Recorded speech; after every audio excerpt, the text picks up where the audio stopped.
Donald and Douglas are twins that had arrived from Scotland to help the Fat Controller, but only one engine had been expected.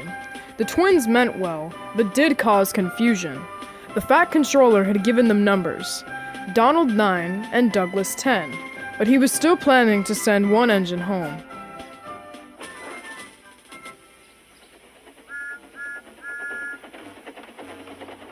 There was a brake van in the yard that had taken a dislike to Douglas. Things always went wrong when he had to take it out. His trains were late, and he was blamed. Douglas began to worry. Donald, his twin, was angry. "You're a muckle nuisance," said Donald. "It's the league behind I'd be wanting." "You can't," said the van. "I'm essential." "Oh, got ya! You're nothing but a screeching and a noise for all said and done. Spike ducky, would ya? Take that!" "Oh! Oh!" cried the van. "There's more coming should you misbehave." The van behaved better after that, until one day Donald had an accident. The rails were slippery. He couldn't stop in time.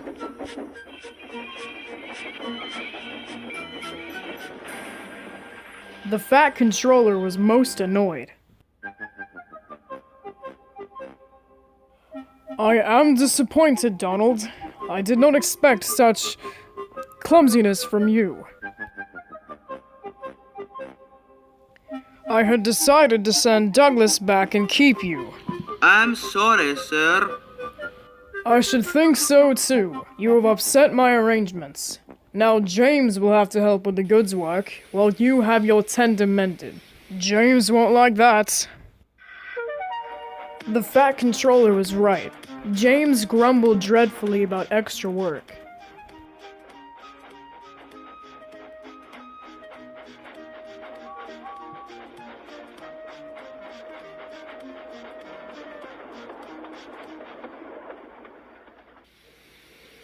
"Anyone would think," said Douglas, "that Donald had had his accident on purpose. I hear tell about an engine and some tar wagons." "Shut up," said James. "It's not funny." He didn't like to be reminded of his own accident. Well, said Douglas. "Surely, James, it wasn't you. You didn't say." James didn't say. He slouched sulkily away. "James is cross. Snickered the spiteful brake van. We'll make him crosser still." "Hold back!" giggled the trucks to each other.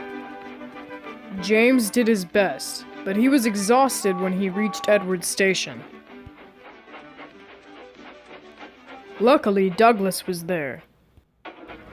"Help me up the hill, please," panted James. "These trucks are playing tricks." "We'll show them."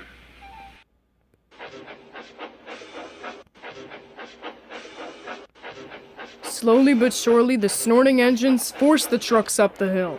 But James was losing steam. "I can't do it! I can't do it!" "Leave it to me!" The guard was anxious. "Go steady! The van's breaking!" The van was in pieces. No one had been hurt, and soon Edward came to clear the mess. The Fat Controller was on board. "I might have known it would be Douglas," he said. "Douglas was grand, sir," said Edward. "James had no steam left, but Douglas worked hard enough for 3. I heard him from my yard." 2 would have been enough," said the Fat Controller. "I want to be fair, Douglas, but I don't know. I really don't know." The Fat Controller was making up his mind about which engine to send away. But that's another story.